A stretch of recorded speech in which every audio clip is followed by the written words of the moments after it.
The blizzard had buried Frostwood under 2 feet of snow, turning the quaint Michigan town into a frozen wasteland. Against the back alley of Hearth and Oak Tavern, a shadow moved barely.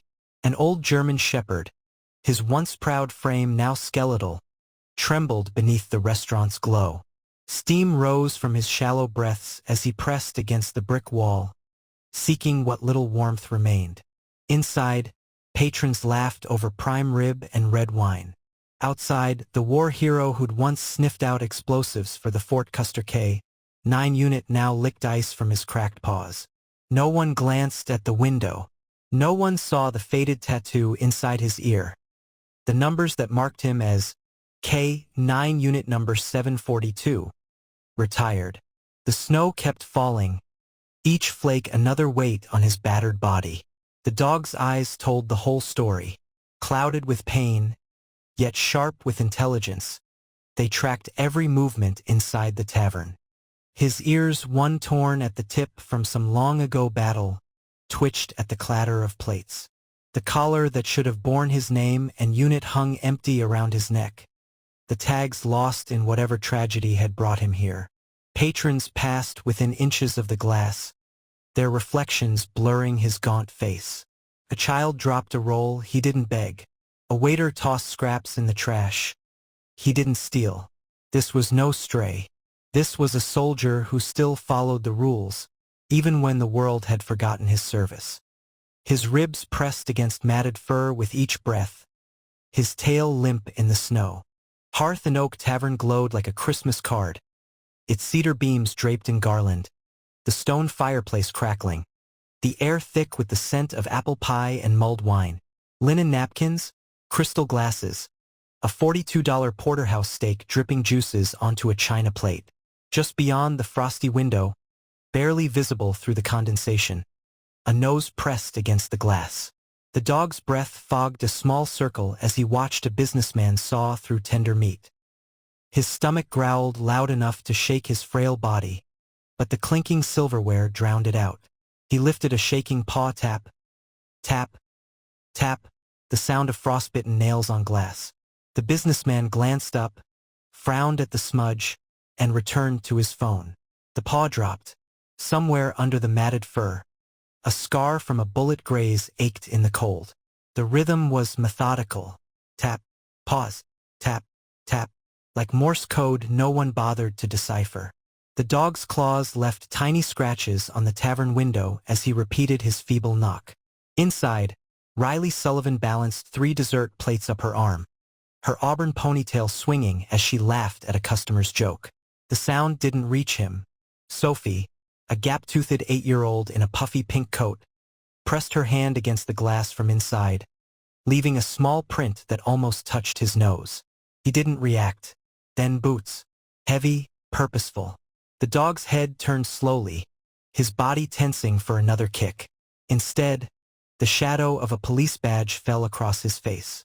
Officer Cole Bennett stood frozen, his breath catching as he took in the dog's military-cut ears, the way he sat at perfect attention despite the tremors racking his body. Cole's feet ached in his snow-soaked boots, his shift having stretched 4 hours past overtime. The domestic dispute call still echoed in his skull. The screaming, the broken picture frame, the child hiding in the closet. He turned toward home when the sound stopped him, not a bark or whine, but that relentless tapping. Now, crouched in the alley, he saw what others missed. The dog's posture wasn't defeated, but disciplined. The way his eyes tracked exits, his muscles coiled despite the starvation. Cole's hand hovered near the scarred muzzle. "Easy, Sergeant," he murmured, not knowing why he used the rank. The dog's ears pricked at the word. A memory flashed Cole at 12 years old, clinging to Duke's fur as the German shepherd dragged him from an icy pond. The way Duke's heartbeat had faltered against his small hands 2 days later at the vet's office. Their eyes locked in the flickering tavern light, one pair blue and bloodshot from exhaustion, the other brown and bottomless with unspoken history. The dog didn't cower or growl. He studied Cole with an intensity that made the officer's throat tighten. This wasn't an animal looking for pity. This was a warrior assessing a potential ally. Cole's fingers unclenched. The dog sniffed his proffered glove, then did something extraordinary. He lifted his right paw and placed it carefully in Cole's palm, the way canines are trained to greet handlers. A jolt went through Cole.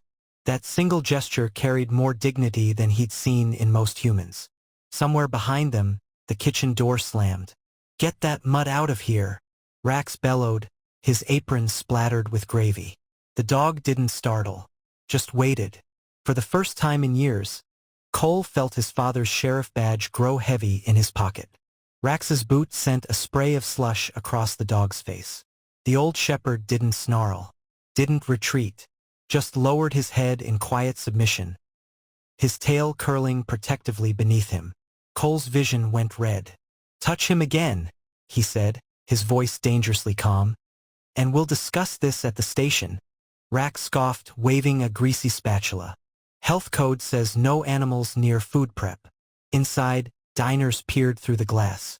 The dog's ears flattened as whispers of rabies and filthy reached him. Then a miracle. From the VFW table by the fireplace, Albert Alberk stood slowly, his Vietnam vet cap shadowing his eyes. The old Marine's cane thumped against the hardwood as he limped toward the door. "Son," he said to Rax, voice like gravel, "that dog's seen more combat than you've seen pancake breakfasts." The room fell silent. The snow swirled around Cole, but suddenly he wasn't in Frostwood. He was 12 again, standing graveside as they folded the flag over his father's casket. The way the honor guard's dog, a stoic German shepherd named Valor, had sat motionless throughout the 21-gun salute. How no one noticed when Valor limped afterward, a piece of shrapnel from Iraq finally working its way free after years. Now, watching this broken soldier of a dog endure Rax's cruelty without complaint, something in Cole snapped. He shrugged out of his patrol coat and draped it over the dog's back. The warmth made the old shepherd shudder. "You're coming with me?" Cole said, not asking.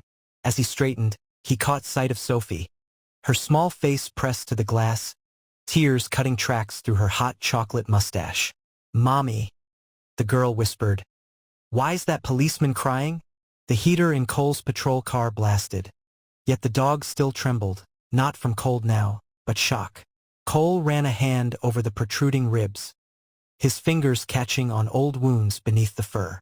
This close, he could see the tattoo inside the ear. CSP, K9, number 742. Colorado State Police. A working dog hundreds of miles from home. The dog turned his head suddenly and licked Cole's wrist once. Precise, like a medic assessing injury. Cole's breath hitched. 20 years ago, Duke had done the same after pulling him from the frozen pond. That lick had said, "I've got you." This one said, "Thank you." Outside, the tavern lights blurred through sudden tears. Cole rested his forehead against the steering wheel. Some bonds transcended species. Some losses never healed. Riley Sullivan burst through the tavern door, her cheeks flushed. "Officer, you can't just..." Cole didn't look up from buckling the makeshift seatbelt around the dog. "Microchipped," he said quietly. The word landed like a gavel. Riley froze. Behind her, the dinner crowd leaned in. Cole's fingers found the scar along the dog's shoulder, too straight to be accidental. "This is a retired K9. See this notch? That's from wire fencing during a pursuit. These calluses? From years wearing a duty harness." His voice dropped. "And this?" He tilted the dog's collar, revealing a small lump beneath the fur. The scanner in his squad car beeped once. The screen flashed. *K9 Shadow. Status: MIA/presumed deceased. *A gasp rippled through the onlookers. In the back, Alberk removed his cap and held it over his heart. The tavern's chatter died mid-sentence as Alberk's cane thumped across the hardwood. The old Marine moved with deliberate slowness, his Vietnam vet cap casting shadows over eyes that had seen too much. When he reached the doorway, he didn't speak at first, just stared at Rax until the kitchen supervisor lowered his spatula. Then, in a voice roughened by decades of smoke and sorrow, Al said what everyone was thinking. "That ain't no stray. That's a soldier who outlived his war." The dog lifted his head at the word soldier, ears pivoting forward like he'd been called to attention. Behind the bar, Riley Sullivan quietly filled a bowl with pot roast and set it by the door. It started with a wrinkled $20 bill sliding across the table. Then another, and another. Within minutes, the tavern's regulars were emptying wallets and purses, stacking bills beside Cole's untouched coffee. Harold from the VFW peeled off 5 tens. "For the vet bills," he grunted. Little Sophie dumped her piggy bank quarters with a clatter. Even Mr. Henderson, the stoic bank manager, added his gold credit card to the pile. The dog watched from Cole's feet, his tail giving one slow wag as the money mound grew. Riley wiped her eyes with her apron. "Guess Frostwood still remembers how to honor its heroes," she whispered. The only sound was the fireplace crackling and the soft jingle of the bell above the door as more townsfolk came in to contribute. When Riley set the warm roll near his paws, the dog sniffed it politely, then turned away. Cole frowned. "Not hungry." Then he saw it, the barely noticeable wince when the dog tried to chew. Gently, Cole pried open the aged jaws. Broken teeth, abscesses, a scarred palate that spoke of past trauma. This wasn't pickiness. This was a working dog ignoring pain because he'd been trained never to refuse food from civilians. Cole's throat tightened. He signaled Riley, "Need something soft." The waitress returned with a bowl of lukewarm broth and shredded chicken, her hands shaking as she set it down. The dog looked to Cole for permission first. When the officer nodded, he ate with slow, measured bites, the disciplined manners of a K-9 who'd once stood at perfect attention during bomb-sniffing demonstrations. The leather was cracked with age, the buckle rusted from 2 winters' worth of snow. But when Cole turned it over, his flashlight caught the faintest glint of metal. His breath hitched. Tucked beneath years of grime was a microchip no bigger than a grain of rice. The scanner in his patrol car beeped once before the screen lit up with damning clarity. K-9 Shadow, CSPD Explosives Division. Handler, Sergeant David Moreno, deceased. The dates aligned with news reports Cole vaguely remembered. A meth lab explosion near Fort Carson that killed a decorated K-9 officer. The dog whined softly, pawing at the car door when Moreno's photo appeared on screen. Some memories never fade. Some bonds never break. Even when the world moves on. The official report flashed across Cole's laptop in stark black and white. K-9 Shadow, deceased in line of duty. Body unrecovered. Yet here he sat in Cole's passenger seat, very much alive, watching snow collect on the windshield. The math didn't add up. Fort Carson was nearly 400 miles from Frostwood. 2 years had passed. How had a wounded, aging police dog crossed state lines alone? Cole scrolled further. The answer came in a footnote.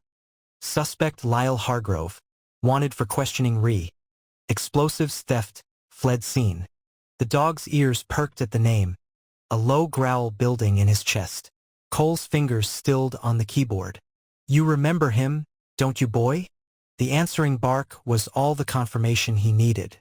Cole projected the image onto the tavern's wall. A younger, healthier Shadow standing at perfect attention beside his handler. Sergeant Moreno's smile was proud, his hand resting on the dog's harness. But it was the background detail that froze the room. The suspect board visible over Moreno's shoulder, Lyle Hargrove's mugshot circled in red. Al Burke's coffee cup shattered on the floor. "That's the drifter who's been sleeping in the old mill," he rasped. The dog was on his feet instantly, muscles coiled like a spring. In that moment, the frail old stray vanished, replaced by the keen, battle-ready K-9 he'd always been. Riley clutched her apron. Dear God, he's been hunting him all this time.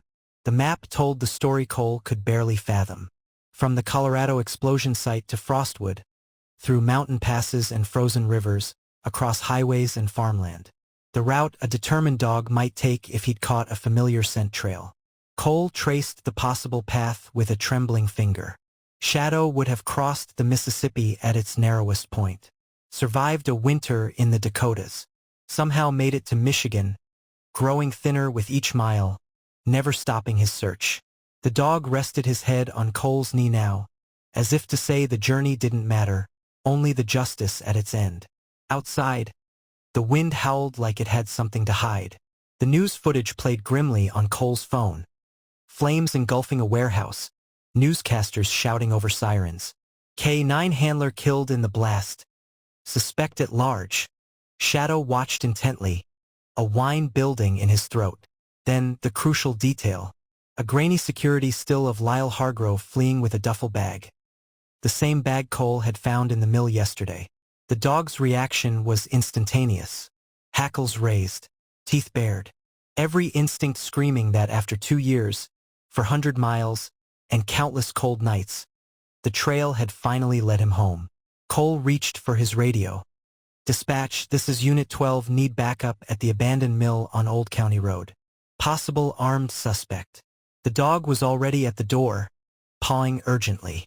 Some debts couldn't wait. Red and blue lights sliced through the snowfall as Cole's cruiser fishtailed toward the mill. Shadow rode shotgun, eyes locked on the crumbling structure ahead. No hesitation, no fear, just cold, focused purpose.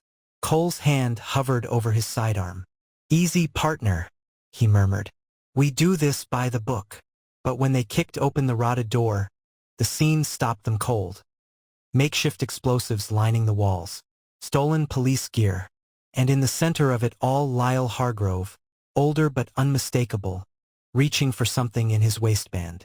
The dog moved faster than anything his age should. A blur of fur and fury. He hit Hargrove mid-lunge, knocking the gun skittering across the concrete. The last sound Hargrove heard before handcuffs clicked was a growl he'd thought he'd left for dead 2 years ago. Back at the station, amidst the chaos of Hargrove's arrest, no one noticed Benji at first. The selectively mute 8-year-old had been watching from his mother's side, his usual blank expression unreadable, until Shadow limped past. Then a miracle. Benji's small hand shot out, grabbing the dog's tail.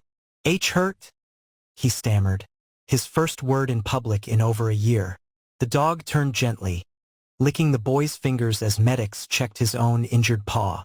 Cole's radio crackled with updates, but all he heard was Benji's next whispered word, "Hero." Melissa burst into tears. Even hardened Captain Alvarez wiped her eyes. Shadow just nuzzled the boy's cheek, as if to say some things didn't need words. Outside, the first real sunrise in weeks broke over Frostwood. Cole's flashlight beam trembled as it illuminated the faded leather billfold in the mill's debris. The badge inside still gleamed Officer Greg Hansen, missing 6 weeks. Shadow sniffed the wallet carefully, then let out a mournful howl that echoed through the empty building.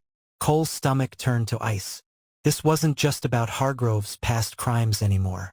The dog pawed at a nearby floorboard, revealing bloodstains that had seeped into the wood. Somewhere behind them, a pipe dripped like a ticking clock. Time was running out. Captain Alvarez's hands shook as she examined the wallet. "Greg. He was my rookie," she whispered.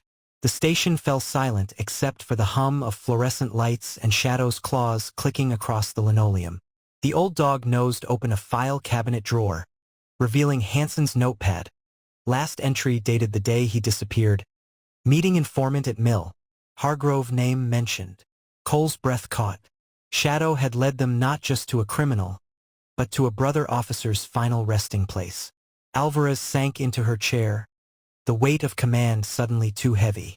Rain dripped through the mill's collapsed roof as the forensic team worked.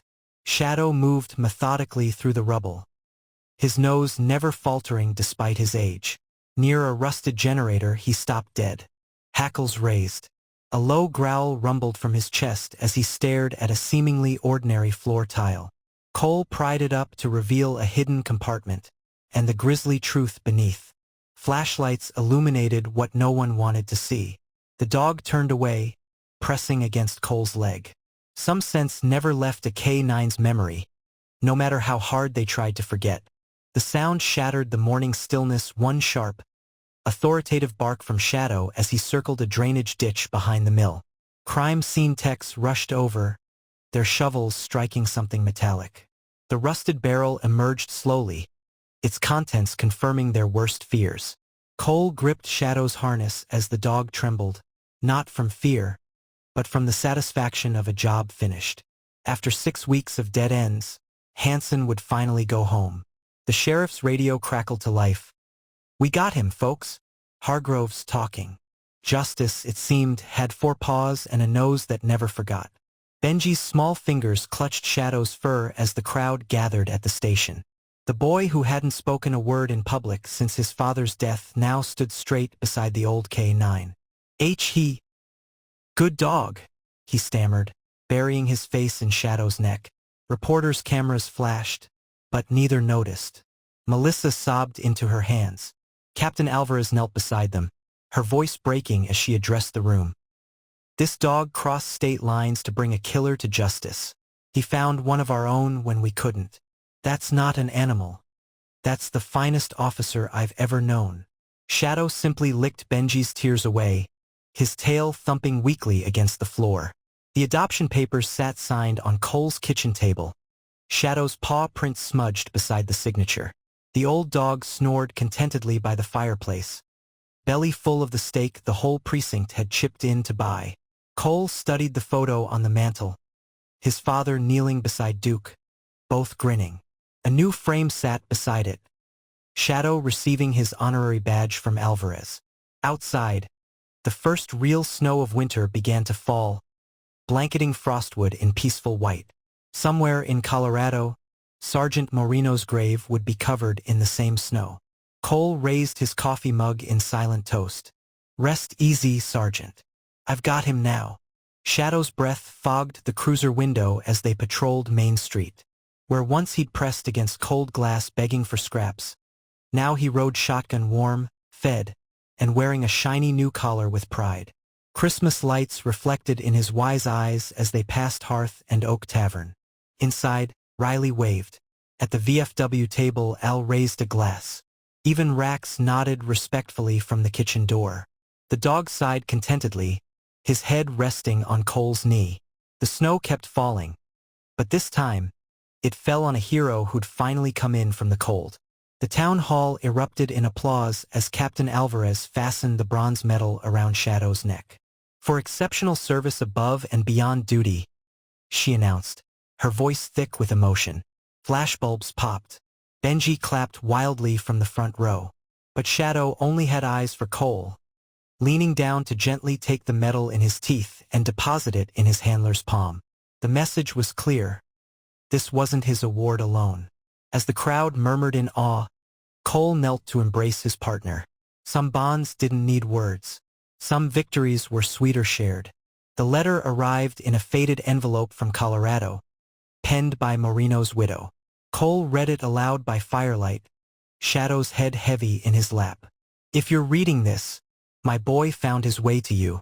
David always said Shadow would keep working even if the world ended. Love him like we did. He'll save you more than you'll ever save him." The dog whined softly, nosing the enclosed photo, Moreno grinning as Shadow licked his face. Outside, snow whispered against the windows. Inside, 2 broken hearts began to mend. The sign above Hearth and Oak's dog-friendly patio gleamed in the morning sun. Shadow's corner, reserved for Frostwood's finest. Inside, the old shepherd lay regally on his new orthopedic bed, accepting ear scratches from delighted patrons. Rax himself brought out a special bowl of shredded chicken, no spices, just like Dr. Warren ordered. Cole sipped his coffee, watching Shadow survey his kingdom with quiet satisfaction. The dog who'd once tapped frozen glass now had a town at his feet. The war was over. The watch had ended. And for the first time in years, maybe ever, Frostwood's forgotten hero was exactly where he belonged. The Frostwood Community Hall was packed shoulder to shoulder as the mayor played the security footage from the mill. Grown men wiped their eyes watching Shadow, weak and starving, still take down Hargrove with military precision. When the video showed him gently retrieving Hanson's badge with his teeth, not a single dry eye remained. Old Ulberk stood abruptly, his medals clinking as he rendered a perfect salute. One by one, every veteran in the room followed suit. Shadow, seated beside Cole, tilted his head in that curious way of his, as if wondering what all the fuss was about. He'd just done his job. Riley smoothed out the newspaper on the tavern counter, its headline blaring, "Abandoned K-9 solves cold case." The before and after photos told the story better than words ever could. On the left, a skeletal Shadow pressing against frosted glass. On the right, Shadow proudly wearing his medal beside Cole at the police ceremony. Regulars clustered around, pointing at familiar faces in the crowd shots. Only Rax hung back by the kitchen, staring at his shoes. When Shadow padded in for his weekly treat, the once hostile cook surprised everyone by kneeling down with a plate of unseasoned steak. "Guess I owe you an apology, partner," he muttered. Shadow licked his hand once before taking the meat gently. Forgiveness tasted better. Dr. Warren adjusted his glasses as he pointed to the X-ray. "See these fractures? Healed wrong.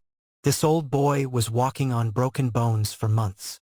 The vet's office was silent except for Shadow's contented snoring on the exam table. Cole traced the scars mapping the dog's body like a battle diagram. "Then how?" The vet smiled. "Same reason he crossed 4 states. Dogs like Shadow? They don't know how to quit." As if to prove the point, the sleeping dog's legs twitched, still running, even in dreams. Cole's throat tightened.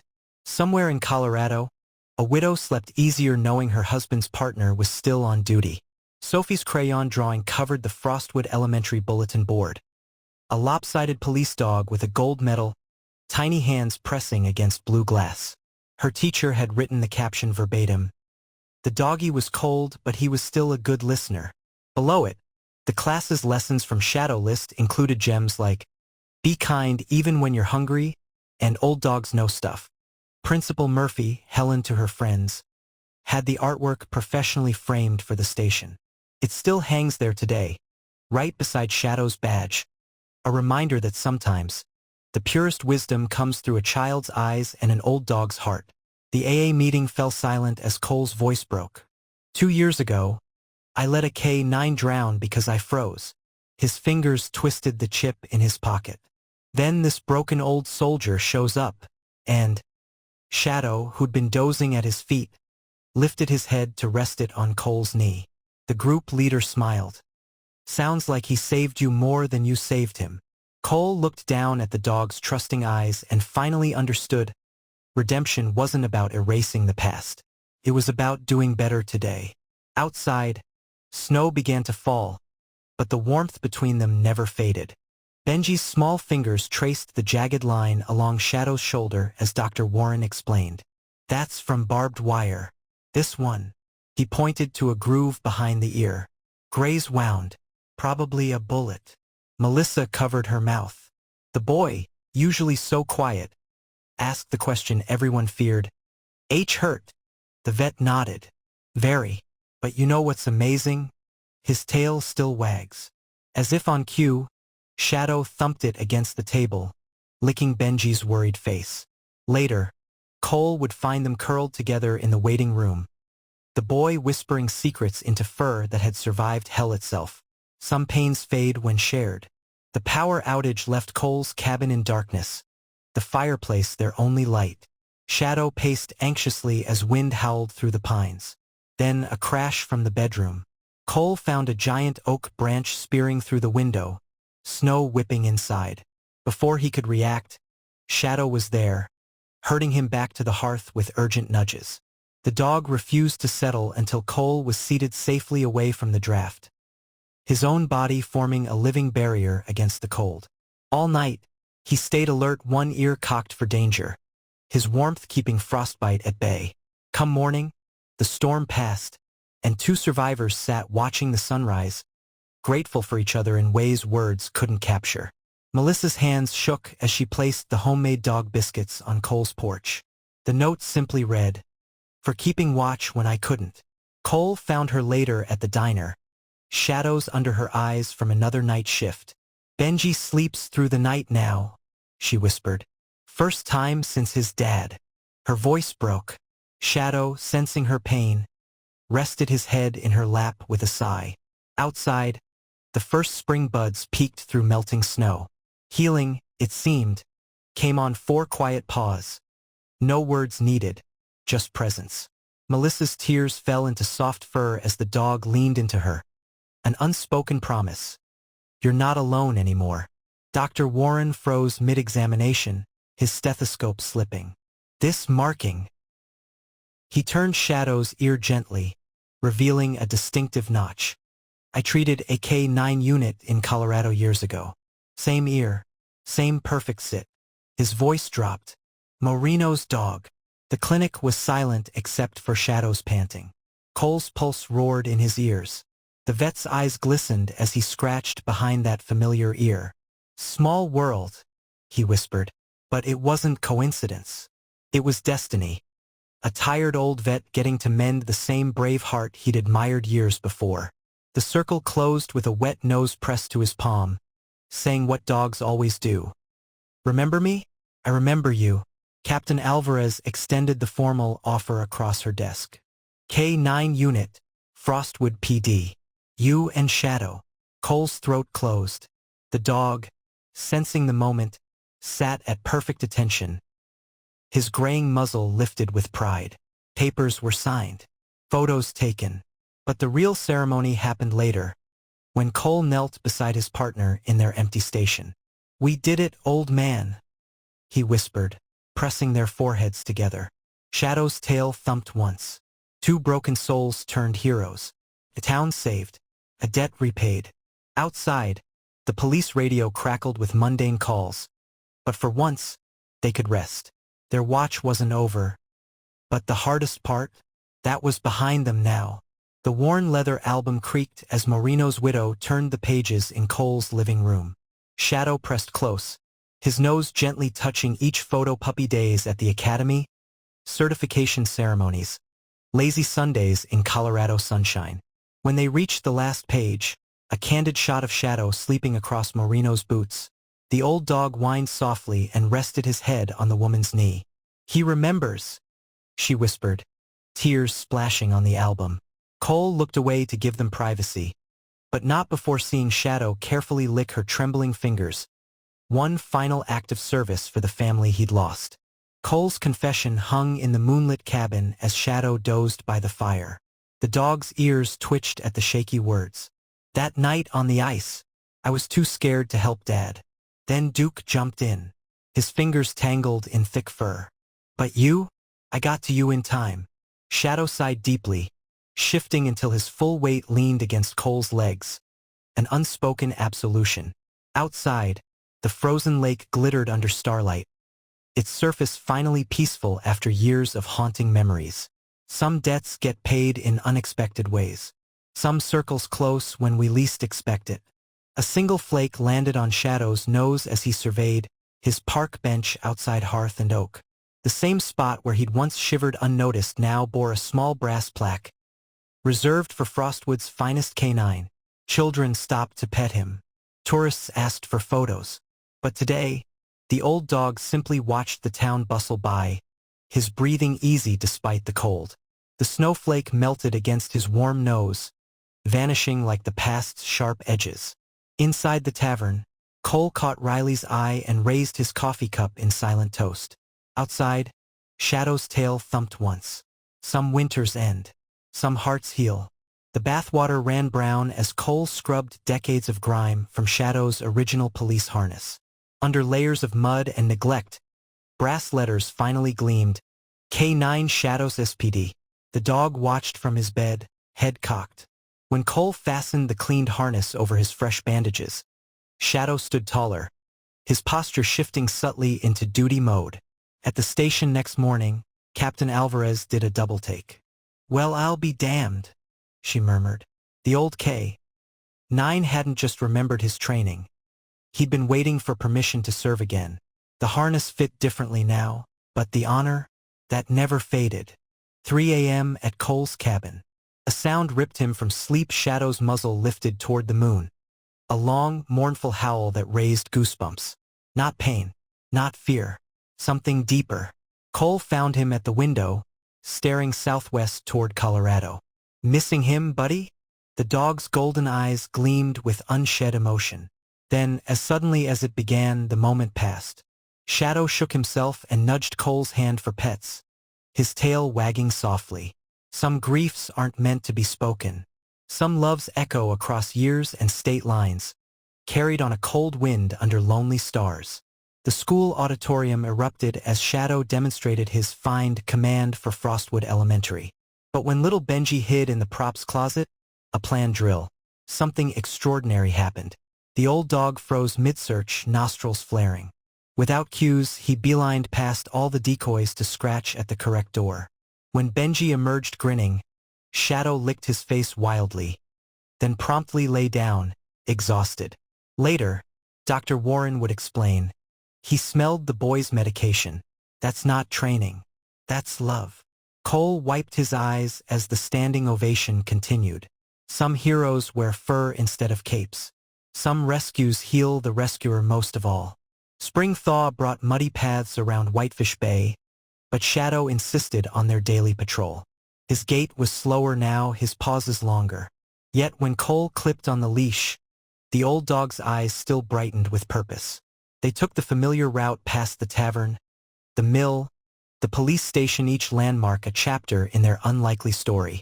At the Veterans Memorial, Shadow stopped abruptly, nosing the name Moreno freshly engraved beside Hanson.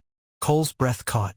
The dog sat at perfect attention for a full minute, his graying muzzle lifted proudly. Some goodbyes don't need words. Some memories walk beside us always. Rain pattered against the precinct windows as Shadow lay across Cole's boots, his new favorite resting spot. The night shift hummed with quiet activity, but the old K9's ears still pricked at every radio call. When a rookie rushed in with a bleeding suspect, Shadow was instantly alert, positioning himself between the chaos and Benji, visiting with Melissa. Only when Cole gave the stand-down signal did he relax. Captain Alvarez smiled over her coffee. Still on duty, huh? Shadow's tail thumped once. Old habits die hard. Older loyalties? Those live forever. Tissue paper rustled as Shadow nosed open his present. A custom K9 vest with Frostwood PD retired, embroidered in gold. Cole helped fasten it over stiff joints, his own eyes suspiciously bright. Suits you, partner. The dog pranced, as much as an old-timer could, to show off for Benji and Sophie, who clapped delightedly. Even Rax from the tavern appeared with a bone-shaped cake. As carols played and laughter filled the cabin, Shadow settled by the fire with a contented sigh, his chin resting on Cole's slippers. Some families are born. Some are forged in winter's harshest storms. The fire crackled low as Cole stroked the silvery muzzle in his lap. Shadow's breathing had grown shallow that afternoon, his body finally yielding to time. Dr. Warren came personally, his stethoscope unused. "He's ready," was all he said. Now, as midnight neared, Cole whispered stories of their adventures between shaky breaths. The dog's tail flickered weakly at familiar names: Benji, Alvarez, Duke. Outside, the first snow of winter began to fall, just like that fateful night by the tavern window. "Rest easy, soldier," Cole murmured as the old K9 sighed one last time. Some goodbyes are gentle. Some loves outlast even death. And some legends, they walk on four paws forever. The next morning, Frostwood woke to find the Veterans Memorial adorned with a single police harness, its brass tag gleaming, K9 Shadow. End of watch, December 24th. Beneath it, someone had left a child's drawing protected in glass. A stick-figure dog and man holding hands under a rainbow. The caption read, "Now he's with his other dad." And if townsfolk sometimes spot a certain patrolman walking alone along Whitefish Bay, well, no one mentions the second set of footprints that appear briefly in fresh snow before vanishing near the water's edge. Some bonds even heaven can't break.